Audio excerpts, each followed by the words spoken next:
तो प्रभु का वचन ऐसा कहता है, मरकुस के द्वारा लिखा गया सुसमाचार अध्याय 1 पद 2, जैसा यशायाह भविष्यद्वक्ता की पुस्तक में लिखा है, देख मैं अपने दूत को तेरे आगे भेजता हूँ जो तेरे लिए मार्ग सुधारेगा।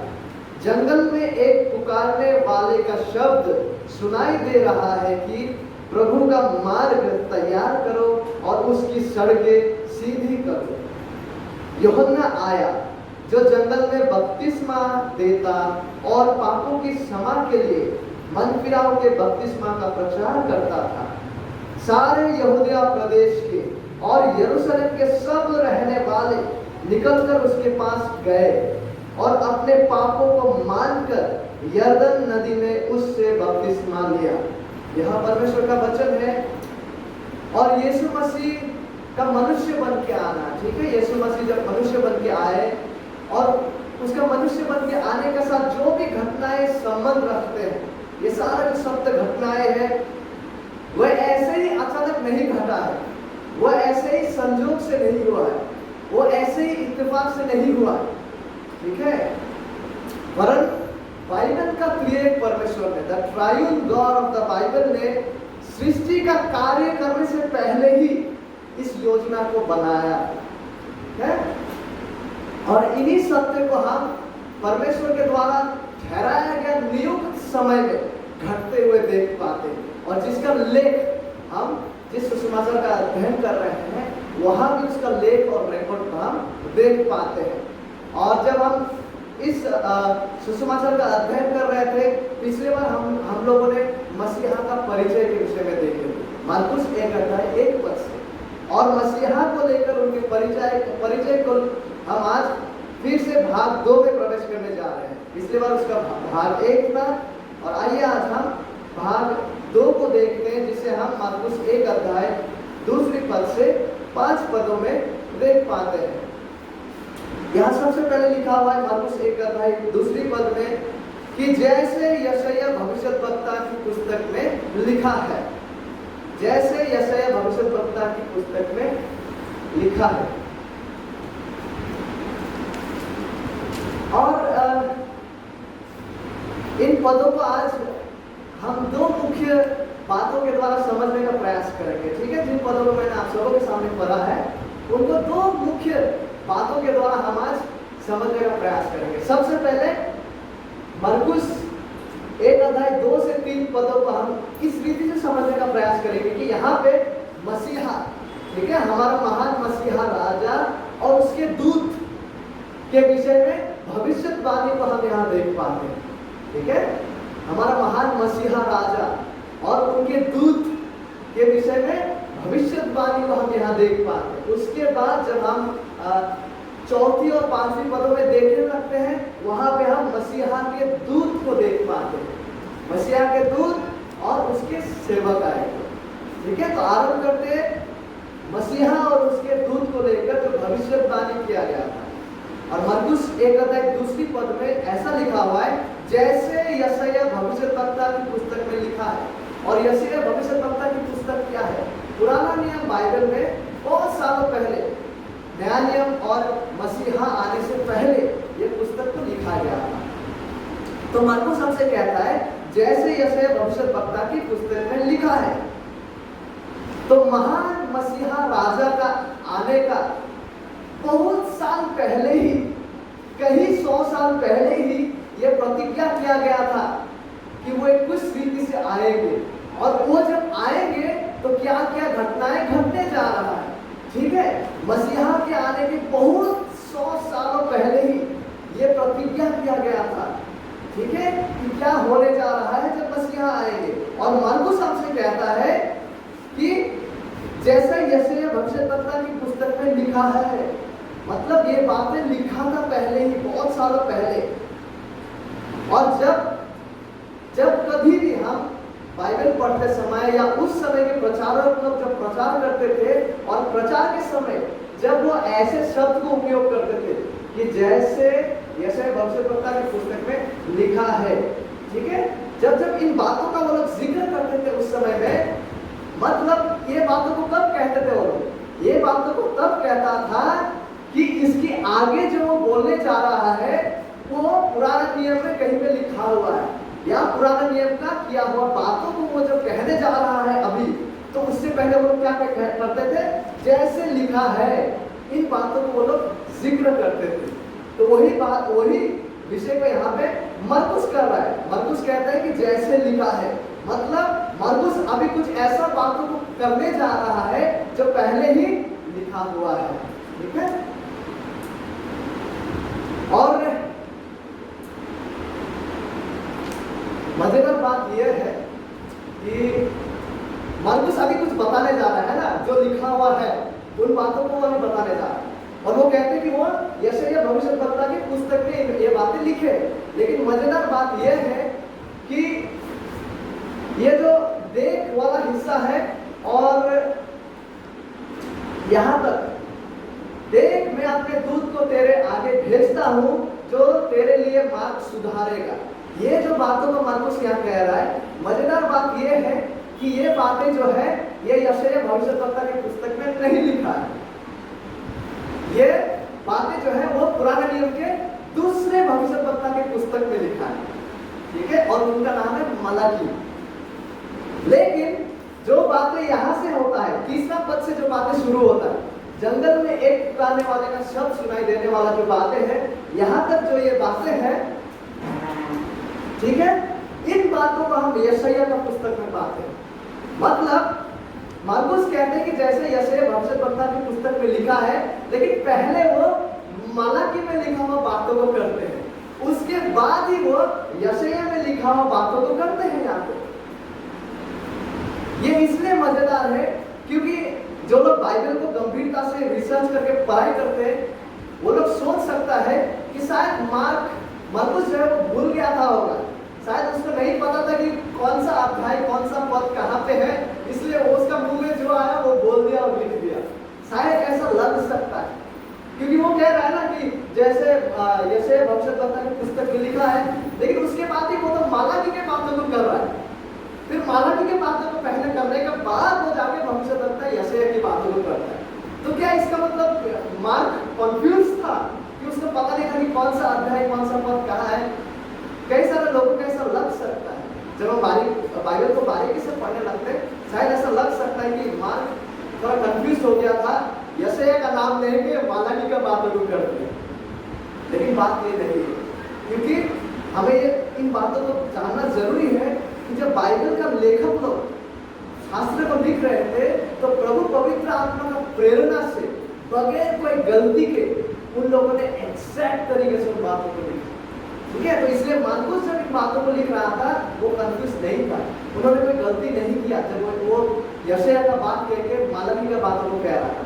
लेकिन बात यह है कि उन दिनों में क्या होता था, उन दिनों में, ठीक है, उन दिनों में प्रचारक लोग क्या करते थे, हमारे मसीह प्रचारक लोग पुराने नियम भविष्यद्वक्ताएं जो है, पुराने नियम का जो पुस्तक है बाइबल का, वहां का अन्य पुस्तकों से पदों को लेते थे, अन्य जगह से पदों को लेते थे, लेकिन नाम केवल एक ही मुख्य भविष्यद्वक्ता का लेते थे और उसी का नाम से बाकी इन सारा बातों को रखते थे। ये सामान्य था उन दिनों में, it was a common thing उन दिनों में, क्योंकि वो जिस विषय को बोलने जा रहा है बाकी सब भविष्यद्वक्ता उससे मत में है और बाकी सब भविष्यद्वक्ता भी उसी विषय में ही बोल रहे हैं। तो वो लोग क्या करते थे, एक मुख्य भविष्यद्वक्ता का नाम को लेते थे और अन्य जगह से पदों का वो उल्लेख करते थे। कॉमन थिंग, ये सामान्य बात था उन दिनों में। इसलिए मरकुस जब ऐसा कर रहा है वो बिल्कुल भी कोई गलती नहीं कर रहा है। क्यों? क्योंकि उन दिनों के सामान्य था और साथ ही साथ यशायाह और मलाकी जिन बातों को कर रहा है वो एक मत में है, वो एक ही विषय के बारे में बात कर रहे हैं, एक ही जनों के बारे में बात कर रहे हैं। मसीहा के दूत और मसीहा के विषय में भविष्यवाणी कर रहा है।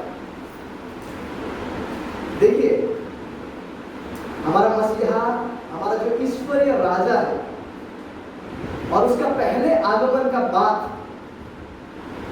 जिसे हम यहाँ पे देख पाते हैं पुराने नियम, उसका उल्लेख को ये जो पदे जब लिखा गया था पुराने नियम, ठीक है, यशायाह तो लगभग 700 साल पहले लिखा गया था, मलाकी लगभग 400 साल पहले लिखा गया था। तो साल पुराना बातों को मार्क अभी नया नियम के समय में वो लिख रहा है, इतना पुराना बातों को लेकर, उसी मसीहा, हमारा मसीहा को लेकर। इससे क्या पता चलता है क्यों मार्कुस इतना सालों पहले किया गया बातों का अभी वो दोहरा रहा है, उसको कोट कर रहा है, उसके बारे में लिख रहा है कि मसीहा आने वाले हैं और वो आएंगे तो क्या होगा उनके आगमन के समय। इससे क्या पता चलता है?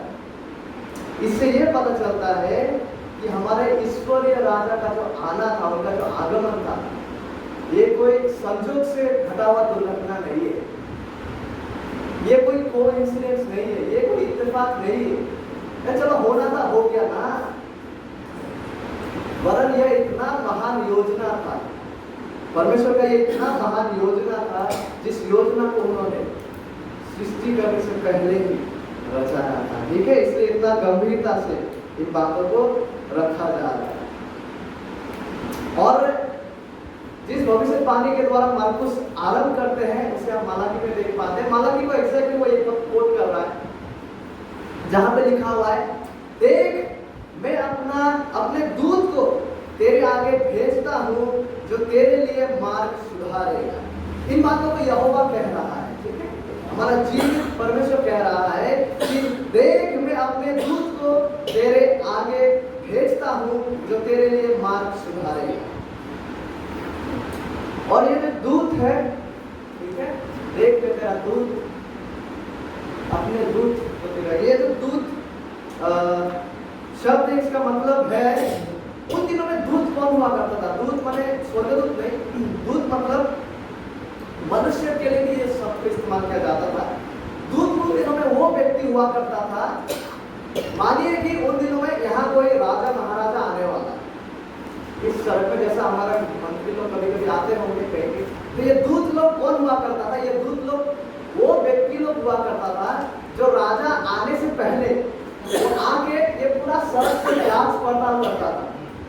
वो राजा आने से पहले पूरा सड़क को जांच पड़ताल करता था, देखता था सब कुछ ठीक है कि नहीं, इसका ध्यान वो रखते थे। और साथ ही साथ ये दूत लोग क्या करता था, इस घोषणा को, ये सूचना को देता था कि राजा आने वाला है, राजा आ रहा है। ये दो मुख्य काम को दूत लोग करते थे। एक ये रास्ता वगैरह को आगे जाके वो देखता था क्या सब कुछ सही है, उसके बाद वो क्या करता था, जैसे जैसे वो जा रहे वो इस घोषणा को करता था। किस घोषणा को? कि महाराजा धीरज यहाँ से होकर पधारेंगे। और यहोवा कहते हैं कि देख मैं अपना दूत, यहोवा का अपना दूत, मसीहा का अपना दूत को, और ये दूत कौन है आगे जब हम पढ़ेंगे, इनका नाम है यूहन्ना बपतिस्मा देता। इस दूत को यहोवा क्या करते हैं, मसीहा के पृथ्वी में आने से पहले उसके आगे उसको भेजता है। क्यों?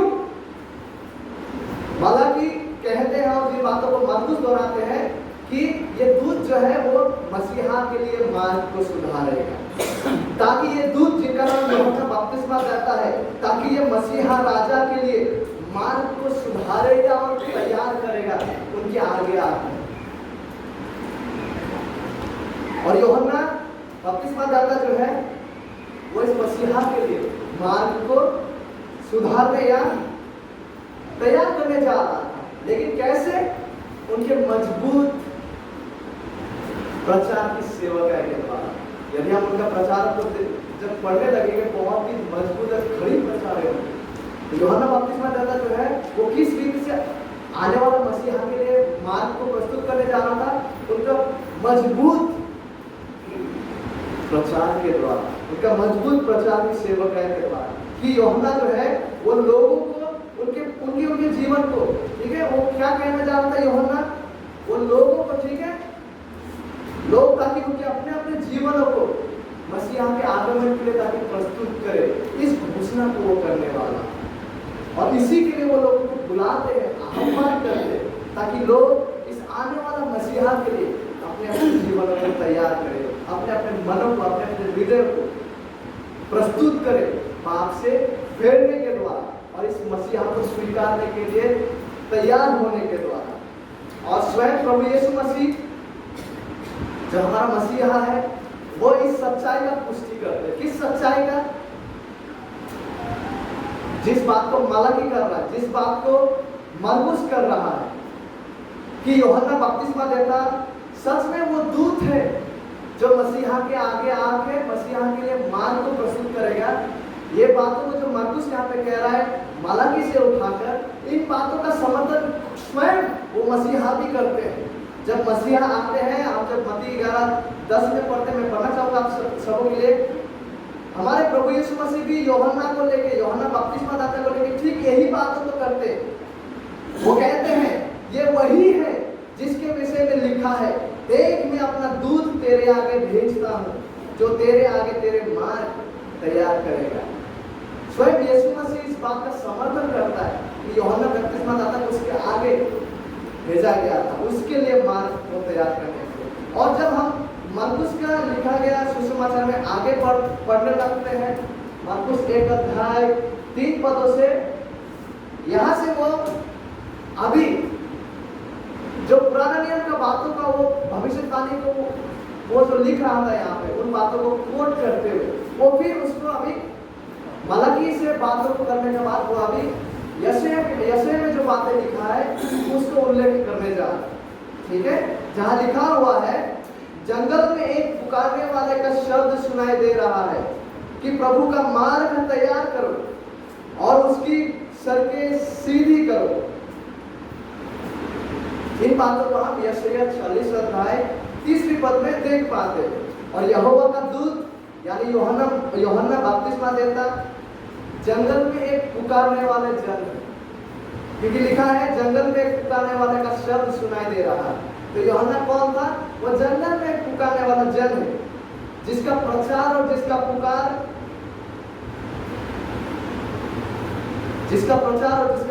यूहन्ना का प्रचार और उसका पुकार जो है उसको सुनने के लिए लोग उसके पास आते हैं। और यह दूत यानी मसीहा के दूत यूहन्ना बपतिस्मा दाता मसीहा राजा के आगमन और ग्रहण के लिए, ताकि लोग मसीहा राजा पर विश्वास करें, वो इन बातों को लोगों के सामने रखता था ताकि लोग मन फेरते हुए अपने अपने जीवन को प्रस्तुत करें। जरा सोचिए, वो जंगल में पुकारने वाले, ये जो शब्द को उनके लिए उपयोग किया गया, मतलब हम समझ पा रहे हैं यूहन्ना वाकई में चिल्ला कर निवेदन के साथ वो लोगों को बुलाते थे ताकि लोग इस सच्चाई को सुने, ताकि लोग प्रभु के लिए मार्ग को तैयार करें और उसके लिए सड़कों को सीधी करें। लेकिन ये किस प्रकार का प्रचार है?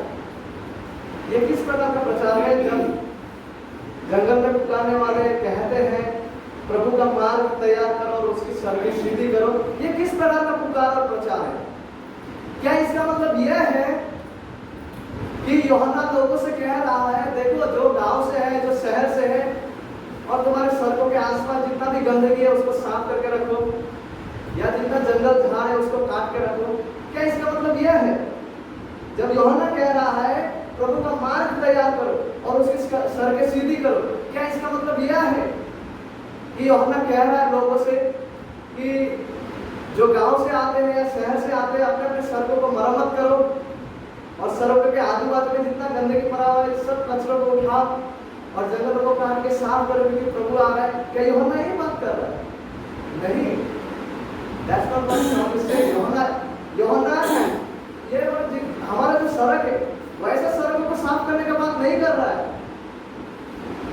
पर यूहन्ना बपतिस्मा देता इस पुकार के द्वारा, इस प्रचार के द्वारा वो लोगों के हृदय और जीवनों में बसा पाप और अविश्वास का बाधाओं को हटाने का मांग करता है।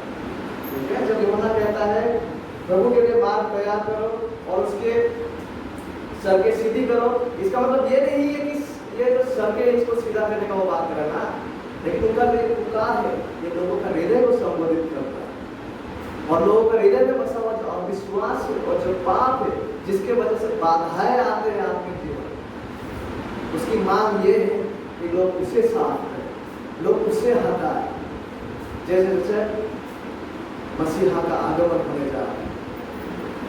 और मेरे प्रियजनों, ये हमारे लिए भी लागू होते हैं ये बात, क्या हम इस बुलाहट के प्रति सटीक प्रतिक्रिया को दिए हैं? ये बहुत ही महत्वपूर्ण है, जो ना ही केवल उन दिनों के लोगों के लिए है बल्कि हमारे लिए। क्या ये पुकार तो हमने सुने हैं और इस पुकार को सुनने के बाद सही रीति से प्रतिक्रिया हमने दिए हैं मसीह को ग्रहण करने के लिए? क्या हमने अपने अपने हृदयों को, अपने अपने मनों को इस रीति से तैयार किए हैं कि अपने हृदयों की पापों को त्यागते हुए, अविश्वास का जो बाधा है उसको त्यागते हुए प्रभु यीशु मसीह को ग्रहण करने के लिए सच्चा विश्वास से क्या आपके पास आए? ये हमारे लिए भी इस रीति से मायने रखता है, क्योंकि प्रभु के लिए मार्ग तैयार करना और उनकी सड़कों को सीधी करने का अर्थ, ताकि हम हमारे हृदय में बसा अविश्वास और पाप को साफ करने के द्वारा, ताकि मसीहा को अपने जीवन में स्वीकार और विश्वास करे। और यदि ऐसा सच्चा है, ठीक है, हमारे जीवन में अभी तक नहीं हुआ, यदि हमें से कोई है, तो ये बाइबल के अनुसार यदि हमारा जीवन में हमने कभी भी अपने आप को इस तरह से तैयार नहीं किए हैं मसीहा को ग्रहण करने के लिए और उनको विश्वास करने के लिए, यदि हमने इस रीति से अब तक, ठीक है, यदि हमें से कोई है जिन्होंने अब तक इस रीति से अपने आप को तैयार नहीं किया है, तो बाइबल के अनुसार यह सच्चाई इस बात का संकेत है कि शायद हमने अब तक एकमात्र मसीहा को सही रीति से नहीं स्वीकारा, क्योंकि यही वो मार्ग है जिसके द्वारा एक इंसान मसीहा को स्वीकारने के लिए अपने आप को तैयार करते हैं। क्योंकि प्रभु का मार्ग जो है वो सच्चा मन फिराव का मार्ग है। प्रभु का मार्ग सच्चा मन फिराव का मार्ग है। पाप से फेरकर परमेश्वर की धार्मिकता की ओर फेरने का मार्ग है, और आत्मिक भ्रष्टता से मुड़कर पवित्रता या सीधी चलने का सड़क हुआ है। ठीक है, मैं दोबारा दोहराना चाहूंगा कि प्रभु का मार्ग जो है वो सच्चा मन फिराव का मार्ग है। ठीक है, पाप से फेरकर परमेश्वर की धार्मिकता की ओर फेरने का मार्ग है, और आत्मिक भ्रष्टता से मुड़कर पवित्रता या सीधी चलने का वो सड़क है।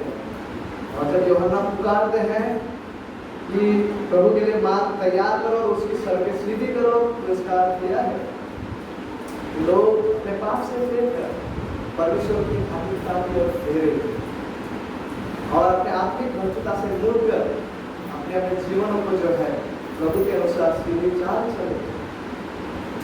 और पुराने नियम पवित्र शास्त्र से उल्लेख करने के बाद मरकुस आप क्या करेंगे? मरकुस आप आगे, यहाँ उसने पुराने नियम पवित्र शास्त्र से कोट किए हैं, पुराने नियम पवित्र शास्त्र के बातों को रखे, लेकिन मार्क अभी लिखने में क्या करेंगे? इसके बाद वो मरकुस 1 अध्याय 4 और 5 पदों में वो मसीहा का दूत और उसका सेवक के बारे में बात करने जा रहा है। अभी क्या करने जा रहा है? मरकुस मसीहा के दूत और दूत के सेवक के बारे में वो बात करने जा रहा है। यहाँ 3 पदों में लिखा हुआ है, मरकुस 1 अध्याय 4 और 5 पद, यूहन्ना आया जो जंगल में बपतिस्मा देता और पापों की क्षमा के लिए मन फिराव के बपतिस्मा का प्रचार करता था। सारे यहूदिया प्रदेश के और यरूशलेम के सब रहने वाले निकलकर उसके पास गए और अपने पापों को मानकर यरदन नदी में उससे बपतिस्मा लिया। तो यहाँ पे मसीहा और मसीहा के दूत के भविष्यवाणी को लिखने के बाद, भविष्यवाणी का कोट या जिक्र करने के बाद, अब मरकुस क्या करता है? मरकुस उस मसीहा के दूत का परिचय को देते, उसका नाम को हमें हमारे सामने रखते हैं। वो कौन है? यूहन्ना, जो बपतिस्मा देता है। और ये जो यूहन्ना नाम है, ये उस समय काफी प्रचलित नाम हुआ करता था, क्योंकि हमको स्वयं पता, जब हम बाइबल में देखते हैं तो दूसरा यूहन्ना को भी हम देख पाते। तो उन दिनों में ये यूहन्ना जो नाम था, ये काफी प्रचलित नाम था। और इस यूहन्ना नाम का अर्थ है द लॉर्ड इज ग्रेशियस, मतलब प्रभु अनुग्रहकारी या अनुग्रहपूर्ण है। यूहन्ना नाम का अर्थ है कि प्रभु अनुग्रहकारी या अनुग्रहपूर्ण है। और ये यूहन्ना दूसरा यूहन्ना से इसलिए अलग है क्योंकि इस यूहन्ना को यूहन्ना बपतिस्मा दाता बोल के बुलाया जाता है। यही नाम उसको दूसरा यूहन्ना से अलग करता कहते हैं यूहन्ना आया जो जंगल में बपतिस्मा देता। यूहन्ना आया जो जंगल में बपतिस्मा देता है। और जिस जंगल की बात यहां किया जा रहा है, ठीक है, यूहन्ना बपतिस्मा दाता कहां पे अपना सेवकाई को करता था, और बपतिस्मा को कहा गया कि जंगल में। ये ऐसा वैसा जंगल नहीं, ये जो जंगल है विशेषकर यहूदियों के लिए और इजराइल के लोगों के लिए है। यहूदी है, अब्राहम के वंशज के लोग, उनके इतिहास में इस जंगल का बहुत ज्यादा मायने रखता है, बहुत ज्यादा महत्व है। ठीक है, ये वही जंगल का क्षेत्र है जहां पे एक जमाने में एलाइजा एलिशा सेवकाई किया करता था, वैसे भी। और ये जंगल विशेषकर यहूदियों को निरंतरता से ये याद दिलाता, ये स्मरण दिलाता कि कैसे वे लोग मिस्र देश से निकाला जाकर, परमेश्वर के द्वारा मिस्र देश से निकाला जाकर इसी जंगल में 40 सालों तक वो भटके रहे। 40 इयर्स प्रभु ने अपने दया में आकर उन लोगों को संभाल के रखे थे। 40 वर्षों तक वो लोग इसी जंगल क्षेत्र में पड़े हुए थे। एक जमाने में जब मिस्र देश से निकाले थे, याद होगा हमें, और उनके हाथों से जब मूसा के पास प्रभु ने इन लोगों को छुड़ा के जब लाया, इसी जंगल क्षेत्र में वो लगभग 40 सालों तक वो लोग वहां पे थे। और इसी जंगल से होके यहोवा उन्हें प्रतिज्ञा किया हुआ देश में ले जाते हैं। तो इस जंगल का इजराइल या यहूदियों के इतिहास में काफी महत्व रहे। और इसी जंगल के क्षेत्र में यूहन्ना अपने सेवकाई को करता है। और यूहन्ना जो है वह पापों की क्षमा के लिए मन फिराव के बपतिस्मा का प्रचार करता था। यूहन्ना जो है वो पापों की क्षमा के लिए मन फिराव के बपतिस्मा का प्रचार वो करता था।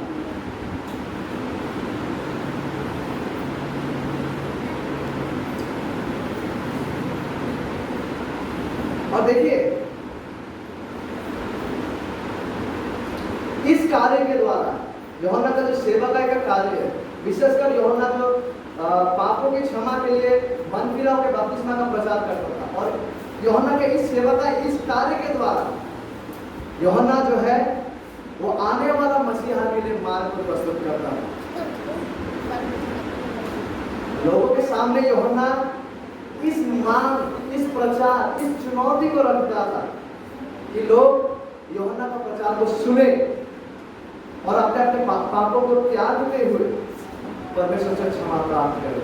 यही था उनके सेवकाई का एक मुख्य उपदेश और प्रचार। पापों की क्षमा के लिए मन फिराव के बपतिस्मा का प्रचार को करता था। और यूहन्ना लोगों को बपतिस्मा देता था ताकि लोग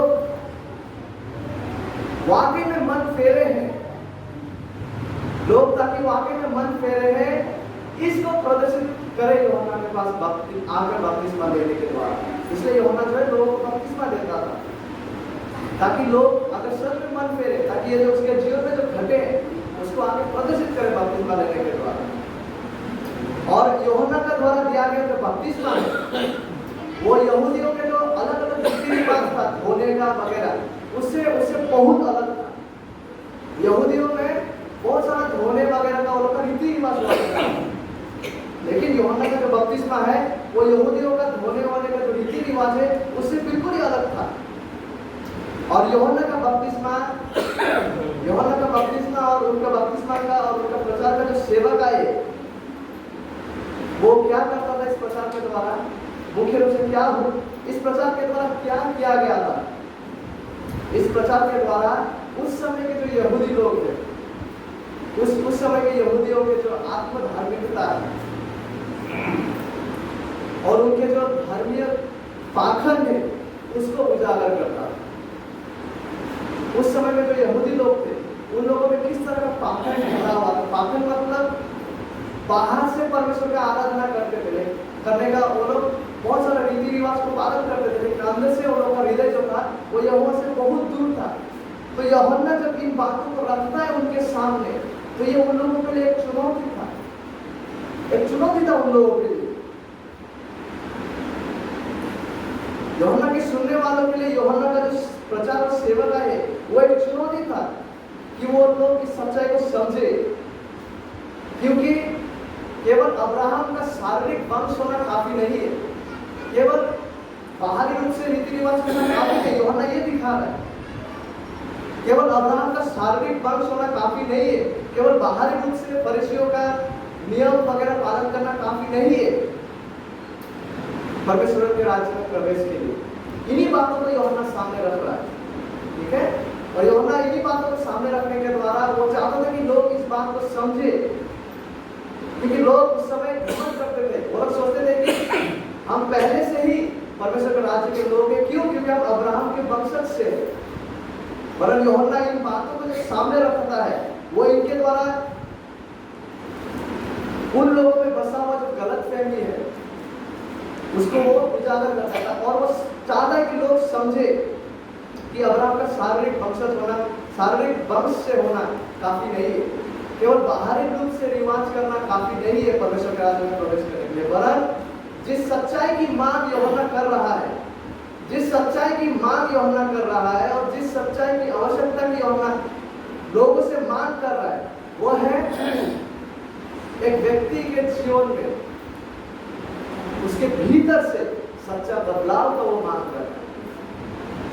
केवल शारीरिक रूप से अब्राहम का वंश होना काफी नहीं है, लेकिन यूहन्ना जिस बातों का मांग तो कर रहा है, जिन आवश्यकताओं के बारे में यूहन्ना कह रहा है वो है कि एक व्यक्ति को वाकई में उसके भीतर से, उसके हृदय से, उसके जीवन में, उसके अंदर से सच्चा बदलाव की आवश्यकता है, उसे उसके हृदय में सच्चा परिवर्तन की आवश्यकता है। और यूहन्ना पापों की क्षमा के लिए मन फिराव के बपतिस्मा का प्रचार करता है। और ये जो मन फिराव है इसका मतलब ही है, ये मन फिराव जो है, मन फिराव शब्द इसका मतलब है सच में वास्तविक रीति से, पाप से और स्वयं का आत्मधार्मिकता से मुड़ना और परमेश्वर की ओर बोले।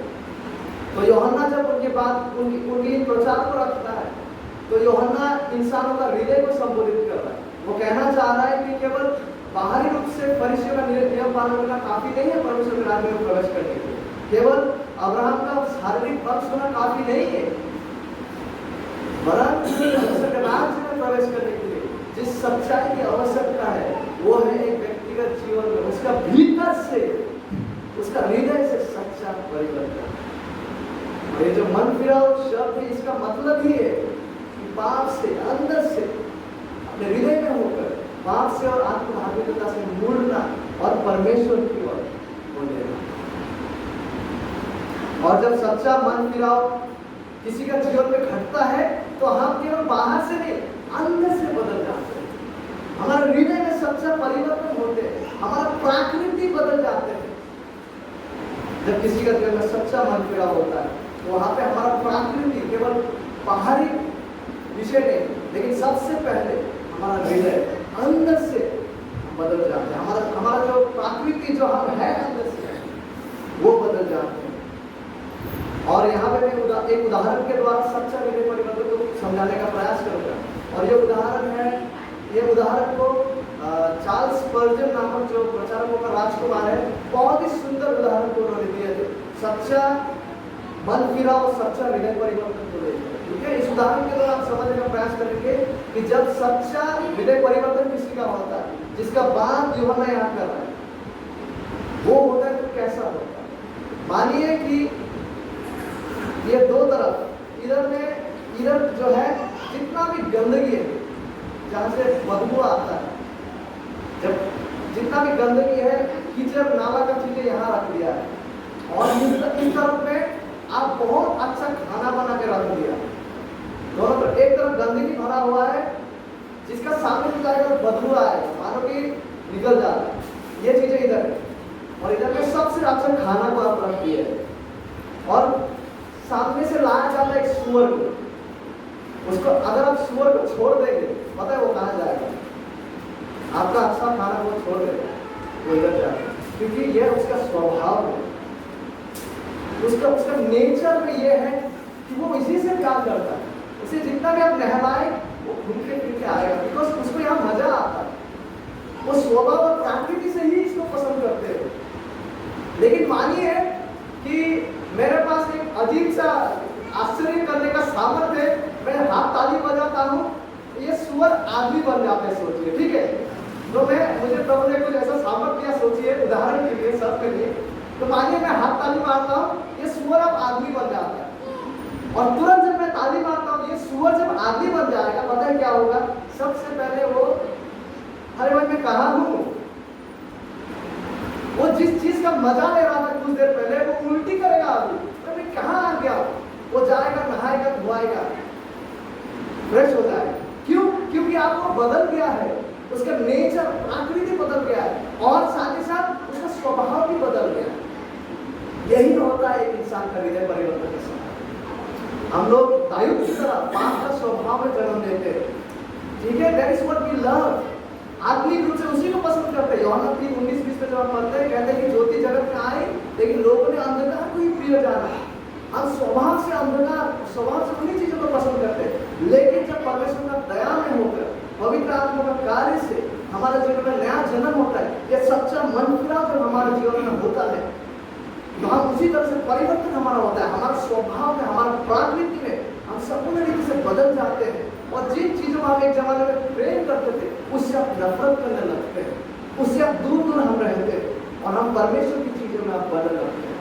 और जब कभी भी हम फिसल के उस कीचड़ में अगर गिर जाए, तो ज्यादा देर नहीं लगता है कि वहां से फेर के हम प्रभु के पास आकर बोले, प्रभु क्षमा कर, मुझसे गलती हो गई, मुझसे पाप हो। तो यही वास्तविकता एक इंसान का सच्चा हृदय परिवर्तन है।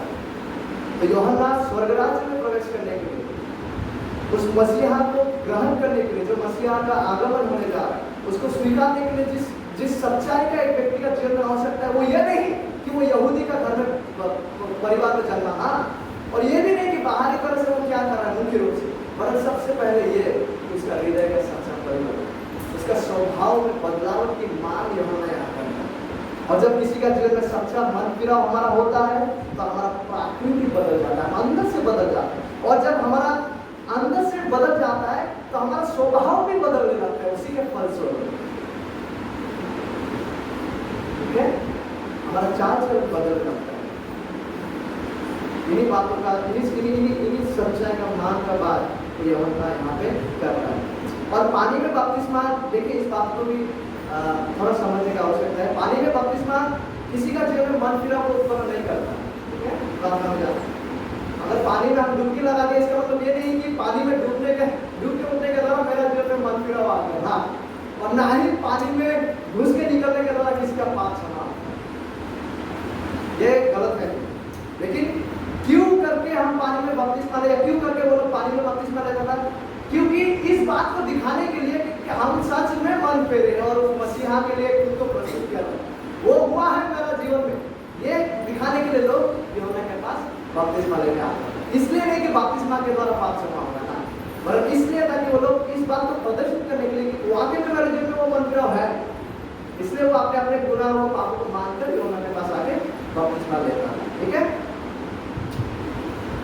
और यूहन्ना का बपतिस्मा जो है, इसको भी समझना थोड़ा जरूरी है। यूहन्ना का बपतिस्मा जो है और हमारा जो आज का बपतिस्मा है, जो ईसाई बपतिस्मा है, जो यीशु मसीह का जीवन, मृत्यु और पुनरुत्थान के बाद का जो बपतिस्मा है, इसमें भिन्नताएं हैं, मतलब ये अलग है। यूहन्ना का बपतिस्मा ऐतिहासिक रूप से उस समय के लिए था, क्यों था? ताकि लोगों को प्रस्तुत करे, किसने प्रस्तुत करे? मसीहा आ रहा है, उसको ग्रहण करने के लिए वो प्रस्तुत करते थे। लेकिन आज का हमारा बपतिस्मा क्या है? हमारा बपतिस्मा यीशु मसीह का मारा जाना, जी उठने के बाद का जो मसीह बपतिस्मा है, वो ये बपतिस्मा है कि हमने वाकई में मसीहा को विश्वास किए, हम उनके मारा जाने में मारा गया, उनके पुनरुत्थान में हम भी उनके साथ जी उठे, हमने सच में उद्धार पाया है मसीह को विश्वास के द्वारा। इस बात को चिन्ह रूप में प्रदर्शित करने के लिए हम मसीह की जो बपतिस्मा है उसे लेते हैं। तो ये भिन्नता है यूहन्ना के बपतिस्मा और हमारे मसीह के बपतिस्मा, हमारे मसीही बपतिस्मा के बीच में ये भिन्नता है। तो यूहन्ना के बपतिस्मा के विषय में कैसे हमें पता चलता है? क्योंकि जब हम प्रेरितों का कार्य पढ़ते हैं 19 अध्याय 4 पद में पौलुस ऐसा कहते हैं, पौलुस ने कहा, यूहन्ना ने यह कहकर मन फिराव का बपतिस्मा दिया कि जो मेरे बाद आने वाला है उस पर, अर्थात यीशु पर विश्वास करना।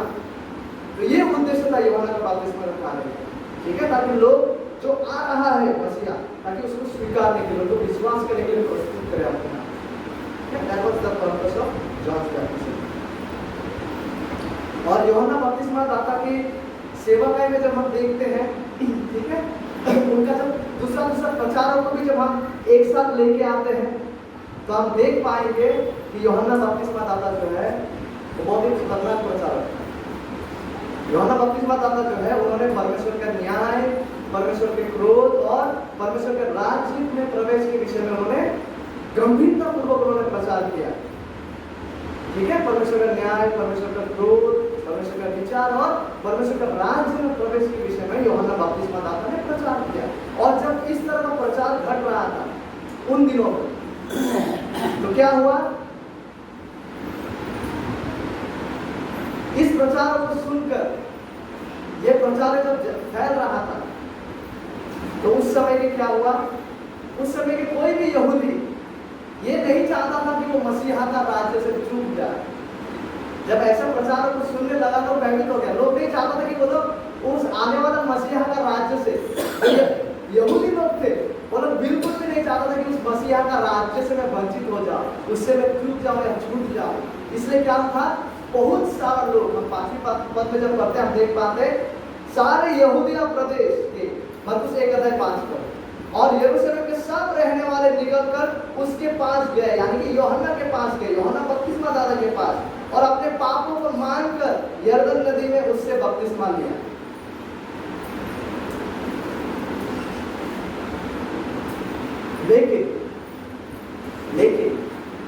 लेकिन शास्त्र के आधार पर सच्चाई यह है कि आखिरकार इन लोगों में जो थे, ये जो प्रदेश के लोग थे, इनमें से अधिकांश, ज्यादा से ज्यादातर लोगों ने सच्चा रीति से मन नहीं फिराया। वो आए तो थे यूहन्ना के पास, ऐसा लग सकता है कि वो लोग मन फिरा रहा है, लेकिन इन लोगों में अधिकांश लोग, इस प्रदेश, इस राष्ट्र के अधिकांश लोगों ने सच्चा रीति से मन नहीं फिराया। हमें कैसा पता चलता है, जब हम सुसमाचार में आगे पढ़ेंगे तो हमको देखने को मिलता है कि इसी राष्ट्र ने इकट्ठा होकर उस मसीहा को क्रूस पे चढ़ाने के लिए मांग किया था। इसलिए उनका मन फिराव सच्चा नहीं था, उन्होंने नहीं स्वीकारा इस मसीहा को, उन्होंने ग्रहण नहीं किया इस मसीहा को, they rejected the Messiah। उन्होंने इस तरह से रिजेक्ट किया इस मसीहा को, अधिकांश लोगों ने, कि आखिरकार उन्हें क्रूस पे चढ़ाने की मांग किया। यह दुख की बात है कि जो राष्ट्र, जो प्रदेश यूहन्ना की लोकप्रियता के समय में उसके पास इतना भीड़ के कारण में गया, उसी राष्ट्र ने बाद में उस आने वाला मसीहा को परित्याग किया और अस्वीकार किया। जिस मसीहा के आगमन की और यूहन्ना का संपूर्ण सेवकाई के लिए था, ठीक है। ये दुख की बात है कि जिस राष्ट्र ने यूहन्ना के पास गए, जब यूहन्ना इतना प्रसिद्ध था, दुख की बात यह है कि उसी राष्ट्र के अधिकांश लोगों ने उस मसीहा को परित्याग किया जिस मसीहा के लिए यूहन्ना को भेजा गया। और आज हम सबके पास ये सवाल आते हैं, मेरे पास, आपके पास, कि हमारा जीवन आज कैसा है? How is our life today? क्या हम भी एक प्रकार से इन्हीं अधिकांश लोगों के जैसे हैं? क्या हम भी एक प्रकार से इन्हीं अधिकांश लोगों के जैसा है जिनमें परमेश्वर के वचन के बीच रास्ते के किनारे पर पड़े हैं, या पथरीली भूमि पर पड़े हैं, या झाड़ियों पर पड़े हैं, जो वचन को सुनकर तुरंत आनंद से एक प्रकार से ग्रहण तो कर लेता है, परंतु अपने भीतर जड़ न रखने के कारण वे थोड़े ही दिनों के लिए रहते हैं। इसके बाद जब वचन के कारण उन पर क्लेश या उपद्रव होता है तो वे तुरंत ठोकर खाते हैं, और संसार की चिंता और धन का धोखा और अन्य वस्तुओं का लोभ उनमें समाकर वचन को दबा देते, और वो निष्फल रह जाता है, निष्फल निष्फल रह जाता है, क्योंकि इनमें फल इसलिए नहीं है क्योंकि इनमें कभी भी सच्चा हृदय परिवर्तन था ही नहीं। वो निष्फल रह जाते हैं, और निष्फल रहना वचन हमेशा अच्छा बात नहीं है। तो आज हम अपने आप से सवाल करें कि हमारा जीवन का स्थिति आज कैसा है? क्या हम भी इस अधिकांश लोगों के जैसे हैं, या फिर हम यूहन्ना का प्रचार और वचन का बुलाहट को सुनने के द्वारा वैसे बन गए हैं जहां परमेश्वर के वचन के बीच अच्छी भूमि पर पड़े हैं, जो वचन को सुनकर ग्रहण करते हैं और फल लाते हैं। और इस फल के होने के द्वारा यह प्रमाणित होता है, यह साबित होता है कि हमारा सच में हृदय परिवर्तन हुआ, कि हमारा जीवन में सच में परमेश्वर का उद्धार का कार्य हुआ है। तो आज जैसे जैसे हम प्रभु भोज में शामिल होने जा रहे हैं, हम कुछ समय लेकर परमेश्वर के आगे आए और परमेश्वर के वचन को प्रकाशन दें। अपने अपने जीवन में कुछ समय पर जांचें कि आज क्या हमने परमेश्वर का वचनों का प्रकाशन में यूहन्ना का संदेश को सुनने के द्वारा क्या हमारा जीवन इस बात को प्रदर्शित करता है कि हमने उस मसीहा को वाकई में ग्रहण किया और हम उस अच्छी भूमि में बोया गया बीज के समान है, जहाँ पे वचन को हम ग्रहण करते हैं और उसमें बने रहते हैं और उसका फल हमारे जीवन में दिखाई देगा कि हम उस भूमि के जैसे हैं। प्रभु का अनुग्रह में हम हर कोई उसी भूमि के जैसे हैं। प्रभु हमें सहाय करें। आइए हम प्रार्थना